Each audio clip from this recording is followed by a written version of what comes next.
శ్రీమాత్రే నమః. ఈ రోజు లలితా సహస్రనామంలోని అమ్మవారి యొక్క 38వ నామం గురించి తెలుసుకుందాం. రత్న కింకిని కారమ్య రసనాధామ భూషిత. లలితా సహస్రనామంలోని కొన్ని నామాలు వాటిని మనం సాధారణంగా చదివేస్తూ వినేస్తూ ముందుకెళ్ళిపోతూ ఉంటాం. కానీ కొన్నిసార్లు ఒక నామం దగ్గర కాసేపు ఆగి ఆ నామం యొక్క నామార్థం ఏమిటి, ఆ నామం యొక్క ఉన్న భావం ఏమిటి, అది మనకు ఏ ధ్యాన దృశ్యాన్ని చూపిస్తుంది అని ఆలోచిస్తే మన హృదయంలో ఒక్కసారిగా ఒక కొత్త అనుభూతి మొదలవుతుందన్నమాట. చూడండి, ఆ నామం కేవలం ఒక పదాల రూపంలో కాకుండా ఆ నామమే ఒక దర్శనం అవుతూ ఉంటుంది. అదే ధ్యానం అవుతుంది, అదే అనుభవం కూడా అవుతుందన్నమాట. అప్పుడు ఆ నామాన్ని మళ్ళీ మనం ఎప్పుడైతే వింటామో మన హృదయంలో ఒక విచిత్రమైన కంపనం మొదలవుతూ ఉంటుంది. అంటే మనకి తెలియకుండానే రోమాలనేవి నిక్కబొడుచుకుంటూ ఉంటాయన్నమాట. అలాంటి అద్భుతమైన నామాలలో ఒకటే ఈ రత్న కింకిని కారమ్య రసనాదామ భూషిత. ముందు నామార్థం ఏంటో తెలుసుకుందాం. రత్న అంటే రత్నములచే అని, కింకినీక అంటే చిన్ని చిన్ని గంటలన్నమాట, చిరు గంటలు అంటారు. రమ్య అంటే ఎంతో మనోహరమైనది, అందమైనదని అర్థం. రసనాదామ అంటే నడుముకు ధరించే వడ్డానము లేదా కటిసూత్రం అని కూడా అంటారనమాట. భూషిత అంటే అలంకరింపబడినది అని. అంటే అమ్మవారి నడుము భాగంలో రత్నాలతో పొదిగిన వడ్డానం ఉంటుందన్నమాట. ఆ వడ్డానానికి చిన్న చిన్న బంగారు గంటలు కింకినీలు ఉంటాయి. అమ్మవారు నడిచేటప్పుడు లేదా కదిలేటప్పుడు ఆ గంటలు మృదువైన నాదం చేస్తుంటాయన్నమాట. ఆ శబ్దం సంగీతంలా మధురంగా ఉంటుందన్నమాట. అది దీని నామార్థం. ఈ రోజు వీడియోలో ఈ నామం ద్వారా అమ్మవారిని మనం ఎలా ధ్యానం చేయొచ్చో చెప్పుకొని తరువాత ఈ నామం యొక్క రహస్యార్థాలు తెలుసుకుందాం. మొదటిగా ఈ నామాన్ని మనం నిజంగా హృదయంలో ధ్యానం చేయటం ప్రారంభించినట్లయితే మన మనసులో ఒక అద్భుతమైన దివ్య దృశ్యం మెల్లగా రూపం దాల్చుకుంటుందన్నమాట. అది కేవలం ఒక దేవతా రూపంలాగా కాకుండా అది మొత్తం విశ్వం ఒక రూపంలో ప్రత్యక్షమైనట్లుగా అనిపించే ఒక మహాదర్శనం లాగా అవుతుందన్నమాట. ఆ ధ్యానంలో ముందుగా మన దృష్టికి ముందు కనిపించాల్సింది ఏంటంటే ఒక సింహాసనం అన్నమాట. ఆ సింహాసనం ఎలా ఉండాలంటే సాధారణ సింహాసనం లాగా ఉండకూడదు. అది శ్రీచక్ర రూపమైన బ్రహ్మాండ సింహాసనం లాగా ఉండాలి. ఆ మహాసింహాసనం మీద కూర్చున్నది ఎవరంటే ఇక్కడ లోకాలకు తల్లి అయిన జగజ్జనని, సర్వలోకాల పాలకురాలైన భువన సామ్రాజ్ఞి, శివుని హృదయాన్ని కరిగించే శివకామేశ్వరి, భక్తుల హృదయంలో నివసించే అన్నపూర్ణేశ్వరి, సృష్టి స్థితి లయలను నడిపించే ఆది పరాశక్తి, అదే మన లలితాంబిక. అటువంటి అమ్మవారు ఆ సింహాసనం మీద కూర్చొని ఉన్నట్లుగా భావన చేయాలన్నమాట. అటువంటి మహాదర్శనాన్ని కలిగిన క్షణంలోనే మన హృదయం ఒక్కసారిగా కంపించేస్తుందన్నమాట.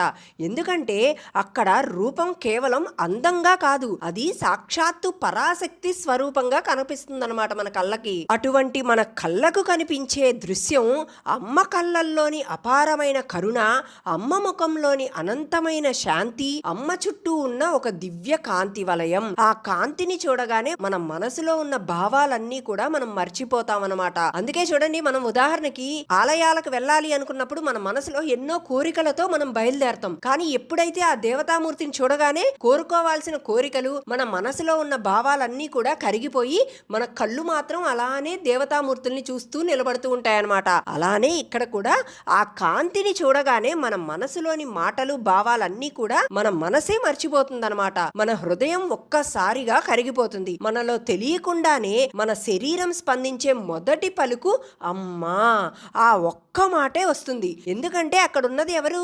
సాక్షాత్ జగత్తును ఒడిలో మోసే ఆది పరాశక్తి, మనందరికీ తల్లి, సృష్టికి శ్వాసనిచ్చే జగజ్జనని, జననం నుండి చివరి శ్వాస వరకు మనల్ని మోసే జగదాంబిక, సర్వలోకాల తల్లి అయిన శ్రీ లలితాంబిక. అమ్మే సృష్టి, అమ్మే శక్తి, అమ్మే జగత్తుకు తల్లి. అటువంటి రూపాన్ని మనసారా చూస్తూ ఉండగా మన దృష్టి ఒక్కసారిగా అమ్మ నడుముపై మెరిసే దివ్య వడ్డానంపై పడుతుందన్నమాట. అక్కడ ఒక దివ్యమైన వడ్డానం మెరిసిపోతూ కనిపిస్తూ ఉంటుంది. అది సాధారణ బంగారు ఆభరణంగా కాకుండా అది రత్నాలతో నిర్మింపబడిన ఒక ప్రకాశ మండలం లాగా ఉంటుందన్నమాట. చూడండి, అమ్మవారి యొక్క వడ్డానంలో ప్రతి రత్నం కూడా ఒక చిన్న నక్షత్ర కాంతిని వెదజల్లుతూ ఉంటుంది. ఆ రత్నాల మధ్య చిన్న చిన్న కింకినీలు వేలాడుతూ ఉంటాయన్నమాట. ఇక్కడ కింకినీలు అంటే గంటలు అన్నమాట. అటువంటి గంటలు అమ్మవారి యొక్క వడ్డానంకి వేలాడుతూ ఉంటాయన్నమాట. అమ్మవారు స్వల్పంగా కదిలిన ప్రతిసారి కూడా ఆ కింకినీలన్నీ కూడా మృదువుగా మోగుతూ ఉంటాయి. ఆ నాదం ఒక్కసారి మనకి వినిపించగానే ఒక అద్భుతమైన అనుభూతి కలుగుతూ ఉంటుంది. ఆ శబ్దం ఒక్కసారిగా విస్తరించి విశ్వమంతా వ్యాపిస్తున్నట్లు అనిపిస్తుంటుంది అనమాట. అటువంటి కింకిణి నుంచి వచ్చే శబ్దాలన్నీ కూడా చిన్న చిన్న ధ్వనులు లాగా కాకుండా అది ఒక బ్రహ్మాండ నాదం లాగా, ఆ నాదం నుండి ఒక అద్భుతమైన ప్రకంపన వెలువడుతూ ఉంటుందన్నమాట. ఆ ప్రకంపన నుంచే మంత్రాలు పుడుతుంటాయి. చివరికి ఓం అనే ఆది ప్రణవం ఉద్భవించినట్లుగా కూడా అనిపిస్తుంటుందన్నమాట. సృష్టి మొదట వినిపించిన ఆ ప్రణవనాదం కూడా అదే. ఆ నాదం నుంచే ఒక కాంతి పుట్టింది, ఆ కాంతి నుంచే శబ్దం పుట్టింది, ఆ శబ్దం నుంచే అక్షరాలు కూడా పుట్టాయి, ఆ అక్షరాల నుంచే మంత్రాలు పుట్టాయి, ఆ మంత్రాల నుంచే ఈ విశ్వం కూడా పుట్టిందనమాట. ఆ ప్రణవం నుంచే బీజాక్షరాలు పుట్టి మంత్రాలుగా మారి సృష్టిలో వ్యాపిస్తున్నట్లుగా అనిపిస్తూ ఉంటుంది. చివరికి ఆ బీజాక్షరాలే శబ్దాలుగా మారి సృష్టి మొత్తం విస్తరిస్తున్నట్లుగా అనిపిస్తుందన్నమాట. అప్పుడు మనకి తెలిసే ఒక మహాసత్యం ఏంటి అంటే, ఈ విశ్వంలో వినిపించే ప్రతి శబ్దం, ప్రతి మంత్రం, ప్రతి జీవం, ప్రతి గ్రహం, ప్రతి నక్షత్రం కూడా ఆ ఒక్క నాదానికి ప్రతిస్పందనలాగా కదులుతున్నట్లుగా భావించబడుతుంటాయన్నమాట. అంటే అమ్మవారి నడుమున ఉన్న ఆ కింకిణీ నాదమే ఈ విశ్వం యొక్క మొదటి గుండె చప్పుడు అని అర్థం అన్నమాట. ఇక్కడ చూడండి, మనం గుళ్ళో కూడా గంటలు కొడుతూ ఉంటాం. ఆ గంట నుంచి వచ్చే శబ్దం వినగానే ఇదే తత్వం గుర్తు చేస్తుంది అనమాట. గంట మోగిన క్షణంలోనే మన ఆలోచనలన్నీ కూడా ఆగిపోతాయి. అక్కడ చూడండి, ఇక్కడ ఒక ఉదాహరణ చెప్పుకుంటే, మనం గుడికి బయలుదేరిన ప్రతిసారి మనసులో ఎన్నో ఆలోచనలు కోరికలతో బయలుదేరతాం. ఎప్పుడైతే గుళ్ళోకి అడుగు పెట్టగానే గంట అనేది మోగిస్తామో, ఆ గంట మోగిన క్షణంలోనే మన ఆలోచనలన్నీ కూడా మనలోనే ఆగిపోతాయి. మన మనసు కేవలం అమ్మవారి వైపే తిరుగుతుంటుంది. ఎందుకంటే ఆ శబ్దం మనలోని ఆ మూలనాదాన్ని మేల్కొల్పుతుంది కనుక. అప్పుడు మనకి తెలిసేది ఏంటంటే, అమ్మవారు ధరించిన ఆ వడ్డానం కేవలం ఒక ఆభరణం కాదు, ఆ రత్నాలు కేవలం సాధారణ రత్నాలు లాంటివి కాదనమాట. అవి మంత్ర బీజాక్షరాలు. ఆ కింకిణీలు కేవలం చిన్న గంటలుగా కాకుండా అవి నాద బ్రహ్మం యొక్క ప్రతిధ్వనులు అనమాట. ఆ వడ్డానం కేవలం నడుముకి అలంకారంగా కాకుండా అది సృష్టిని సమతుల్యంగా నిలబెట్టే దివ్య బంధంగా తెలుసుకోవాలి మనం. అటువంటి భావన ఎవరైతే చేయగలుగుతారో అప్పుడు మనం రాత్రి ఆకాశాన్ని చూస్తే ఇంకొక అద్భుతం కూడా కనిపిస్తుంది అనమాట. చూడండి, ఆకాశంలో మెరిసే నక్షత్రాలన్నీ కూడా అమ్మవారి వడ్డానంలోని రత్నాలు లాగా కనిపిస్తూ ఉంటాయి. ఈ గెలాక్సీలన్నీ కూడా ఆ కింకిణీలు కదులుతున్నట్లుగా అనిపిస్తాయన్నమాట. బ్రహ్మాండం మొత్తం కూడా అమ్మ ఆభరణంలాగా కనిపిస్తుంది. అప్పుడు మనకు తెలిసే సత్యం ఏంటంటే, ఈ విశ్వం అంతా కూడా ఒక యాదృచ్ఛిక నిర్మాణం లాగా కాకుండా అది ఒక దివ్య సౌందర్య నిర్మాణంగా తెలుస్తుందన్నమాట. అంటే అమ్మవారి రూపం కేవలం సౌందర్యం కాదు, అమ్మ రూపం అంటే ఒక మంత్రం, ఒక నాదం, ఒక తంత్రం. అమ్మ రూపం మొత్తం కూడా ఈ సృష్టి యొక్క సంక్షిప్త రూపం. ఇటువంటి భావనను హృదయంలో ఎవరైతే ధ్యానం చేస్తారో వాళ్ళందరికీ కూడా గొంతు ఆగిపోయి కళ్ళు తెరుచుకుంటాం మొదలు పెడతాయన్నమాట. ఈ విశ్వం అంతా కూడా అమ్మ వడ్డానంలో వేలాడుతున్న ఒక చిన్న ఆభరణం మాత్రమే అని. అప్పుడు భక్తుడి నోట్లో నుంచి వచ్చే పలుకేంటంటే, సర్వం శ్రీ లలితాంబికాయై నమః. అందుకే మహర్షులు చివరికి ఒక మాట చెప్పేశారనమాట. అమ్మవారి రూపాన్ని ధ్యానం చేస్తే మనకు కనిపించేది కేవలం ఒక్క రూపం కాదు, అది సృష్టి యొక్క అంతరంగ భాష అని. ఆ భాషను మాటలతో పూర్తిగా చెప్పలేము, ఆ భాషను గ్రంథాలతో పూర్తిగా వివరించలేము, ఆ భాషను కేవలం హృదయంతో మాత్రమే అనుభవించగలం. ఆ అనుభూతి వచ్చినప్పుడు భక్తుడు ఒకటే మాట మాత్రం చెప్తాడనమాట. ఏంటది అంటే, సర్వం శ్రీ లలితాంబికాయై నమః అని. చూడండి, అంతకంటే కావాల్సింది ఏంటి మనకి? సర్వం శ్రీ లలితాంబికాయై నమః అంటే మొత్తం కూడా అమ్మా నువ్వే. ఇప్పుడు ఈ నామంలో దాగిన రహస్యాలేంటో తెలుసుకుందాం. మొదటిగా వసిన్యాది వాగ్దేవతలు రత్న అనే పదంతో మొదలు పెట్టారనమాట. ఇక్కడ రత్న అంటే సాధారణంగా మనం రత్నం అంటే వజ్రం, మాణిక్యం, పచ్చలు లాంటివి అనుకుంటూ ఉంటాం. కానీ శ్రీ విద్యలో రత్నం అంటే మంత్ర బీజాక్షరాలన్నమాట. ఎందుకంటే ప్రపంచంలో ఉన్న అన్ని శక్తులలో కూడా అత్యంత విలువైనది మంత్రశక్తి. ఒక్క బీజాక్షరం సరైన రీతిలో కాని ఉచ్చరించినప్పుడు అది ఒక అణుశక్తి లాంటిదనమాట. ఒక చిన్న బీజాక్షరమే అంతటి శక్తి కలిగి ఉంటే అందుకే మహర్షులు మంత్ర బీజాక్షరాలను రత్నాలతో పోల్చారనమాట. చూడండి, వజ్రం ఎంత విలువైనదో మంత్ర బీజాక్షరం అంతకంటే ఎక్కువ విలువైనది అని అర్థం అనమాట. ఇక్కడ శ్రీ విద్యలో అందుకే అమ్మవారిని మాతృకా వర్ణ రూపిణి అని కూడా పిలుస్తుంటారు. ఈ పదంలోని అర్థం చాలా లోతైనదనమాట. చూడండి, ఇక్కడ మాతృక అంటే అక్షరమాల అని అర్థం. సంస్కృతంలో ఉన్న ప్రతి అక్షరం కూడా ఒక శక్తే. అక్షరాలు కేవలం భాషకు సంబంధించిన గుర్తులుగా కాకుండా అవి శక్తి బీజాలుగా ఇక్కడ చెప్తున్నారనమాట. ప్రతి అక్షరం కూడా ఒక దేవతా తత్వాన్ని సూచిస్తూ ఉంటుంది. అక్షరాలన్నీ కలిసి ఒక శక్తి మండలంగా మారుతూ ఉంటాయన్నమాట. ఆ అక్షరాలన్నింటి సమాహారమే లలితా త్రిపుర సుందరి. అందుకే అమ్మవారిని ఇక్కడ మాతృకా వర్ణ రూపిణి అని పిలుస్తారనమాట. మనం మాట్లాడే ప్రతి మాట, మనం చేసే ప్రతి జపం, మనం పలికే ప్రతి మంత్రం ఇవన్నీ కూడా అక్షరాల ద్వారానే వస్తాయి. అంటే అక్షరాలు లేకుండా మంత్రం ఉండదు, మంత్రం లేకుండా నాదం ఉండదు, నాదం లేకుండా ఈ సృష్టి ఉండదు. అందుకే అక్షరాలే సృష్టి యొక్క మూలం. అదే కారణంగా శ్రీ విద్యలో అక్షరాలను రత్నాలుగా భావిస్తారనమాట. తర్వాత ఏం చెప్పారు ఇక్కడ? రత్న కింకిణి కారమ్య అన్నారు. ఇక్కడ కింకిణి అంటే చిన్ని చిన్ని గంటలని చెప్పుకున్నాం. దేవతలకి అలంకారాలలో చాలా సార్లు ఈ కింకిణి అనే చిన్న గంటలు ఉంటూ ఉంటాయి. అమ్మవారు నడిచినప్పుడు ఆ గంటలు మధురమైన శబ్దాన్ని చేస్తూ ఉంటాయన్నమాట. కానీ ఇదంతా కూడా బాహ్య వర్ణన. అదే శ్రీ విద్యలో ఈ కింకిణికి ఒక ప్రతీక ఉంది చూడండి. అది మంత్ర జపంలో పుట్టే నాదం లాంటిదనమాట. మనం బీజాక్షరాన్ని పలికినప్పుడు ఒక శబ్ద తరంగం ఉత్పత్తి అవుతూ ఉంటుంది. ఆ శబ్దం కేవలం గాలిలో వినిపించే ధ్వనిలాగా మాత్రమే కాకుండా అది ఒక సూక్ష్మ నాదం అనమాట. ఆ నాదాన్నే ఇక్కడ కింకిణి శబ్దం అని చెప్తున్నారు. తర్వాత ఏం చెప్పారు ఇక్కడ? రత్న కింకిణి కారమ్య. ఇక్కడ రమ్య అనే పదాన్ని చూసినట్లయితే రమ్య అంటే అందమైనదని. కానీ శ్రీ విద్యలో సౌందర్యం అంటే కేవలం రూపవర్ణనగా కాకుండా అది శ్రీతత్వంగా చెప్పబడింది అనమాట. ఇక్కడ శ్రీ అనే పదం అంటే ఏంటంటే సంపూర్ణ శక్తి, సంపూర్ణ కాంతి, సంపూర్ణ సౌందర్యం అనే అర్థాలను కలిగి ఉంటుంది. అందుకే లలితా సహస్రనామంలో మొదటి నామంలోనే శ్రీమాత, శ్రీ మహారాజ్ఞి, శ్రీమత్ సింహాసనేశ్వరి అని ప్రారంభమవుతుందన్నమాట. ఇంకా ఈ శ్రీ మహాలక్ష్మి తత్వాన్ని సూచిస్తూ ఉంటుంది. ఈ బీజాక్షరంలో ఉన్న నాదమే సౌందర్యం అన్నమాట. అందుకే శ్రీ విద్యలో రమ్యత అంటే నాద సౌందర్యంగా చెప్పబడింది. తర్వాత ఏమొచ్చింది ఈ నామంలో? రత్న కింకిణి కారమ్య రసనాదామ. ఇక్కడ రసనాదామం అంటే నడుముకు ధరించే వడ్డానం అని అర్థం అనమాట. శ్రీ విద్యలో ఇది మంత్ర బీజాక్షరాల అలంకారంగా భావించబడుతుంది. అంటే అమ్మవారి నడుం చుట్టూ మంత్ర బీజాక్షరాలన్నీ కూడా ఒక మాలలుగా అలంకరింపబడి ఉన్నాయని భావించాలి ఇక్కడ మనం. అందులో ఆ వడ్డానంలో ఉన్న ఈ బీజాక్షరాలన్నీ కూడా ఒక్కొక్క బీజాక్షరం ఒక్కొక్క రత్నం లాగా ప్రకాశిస్తుందని, ఆ బీజాక్షరాల నాదమే ఒక కింకిణి శబ్దం లాగా వినిపిస్తుంటుందని ఇక్కడ చెప్తున్నారన్నమాట. ఈ విధంగా మంత్ర బీజాక్షరాలన్నీ కలిసి ఒక అందమైన నాదమాలగా మారతాయన్నమాట. దానినే ఇక్కడ రమ్య రసనాదామం అన్నారు. తర్వాత ఏం చెప్పారు ఈ నామంలో? రత్న కింకిణి కారమ్య రసనాదామ భూషిత.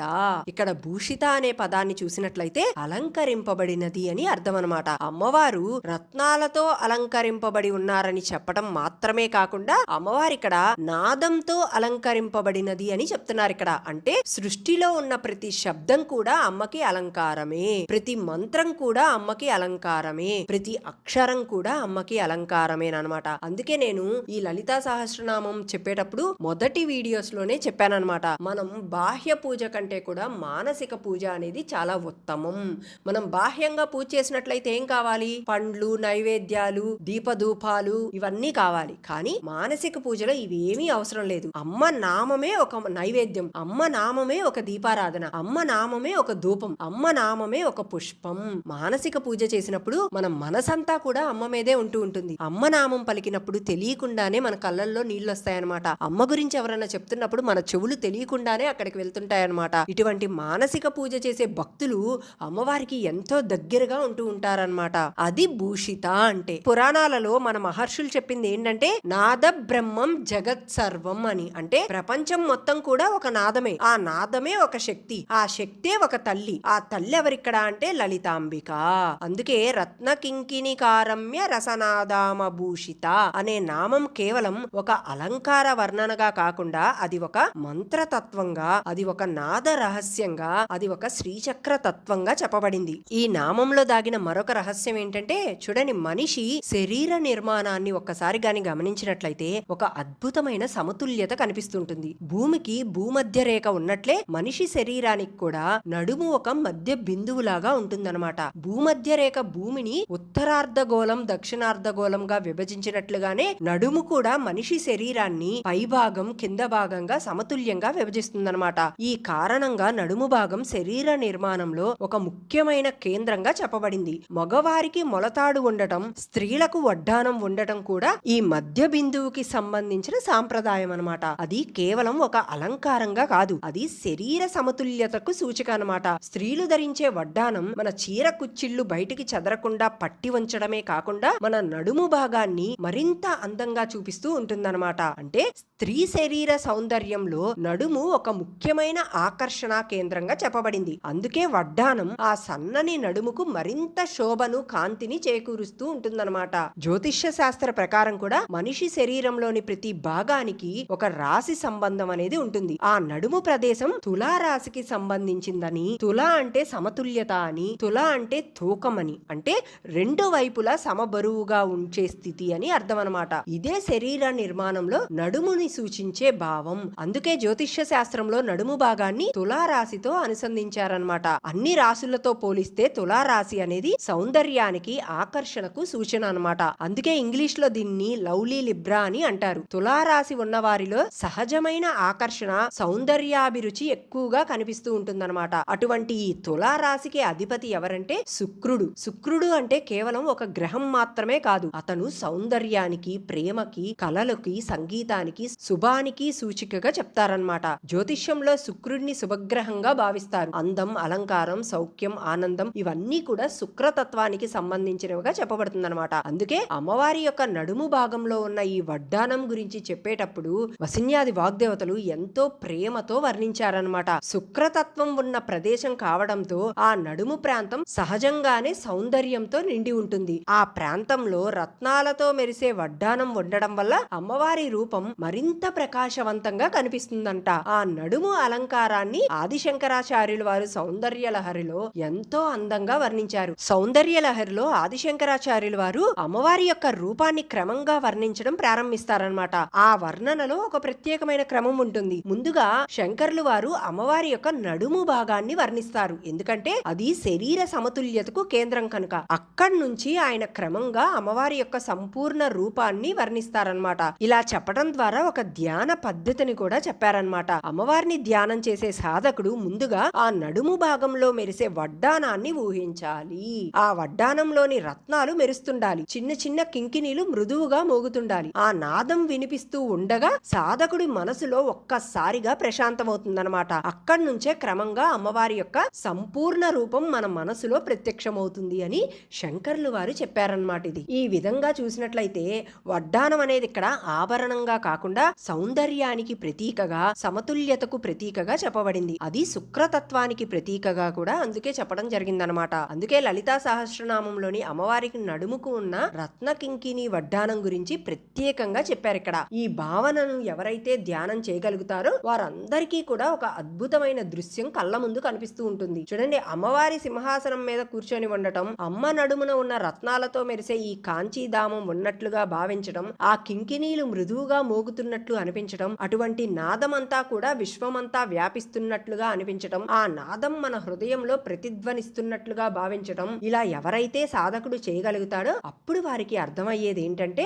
సర్వం శ్రీ లలితాంబికాయై నమః అని. అది ఈ నామానికి అర్థం. రేపు మరొక నామం గురించి తెలుసుకుందాం. మీ అందరికీ కానీ నా వీడియోస్ నచ్చినట్లయితే లైక్ రూపంలో కానీ కామెంట్ రూపంలో కానీ నాకు తెలియజేయండి. అలానే నా ఛానల్ని సబ్స్క్రైబ్ చేసుకోండి. శ్రీమాత్రే నమః.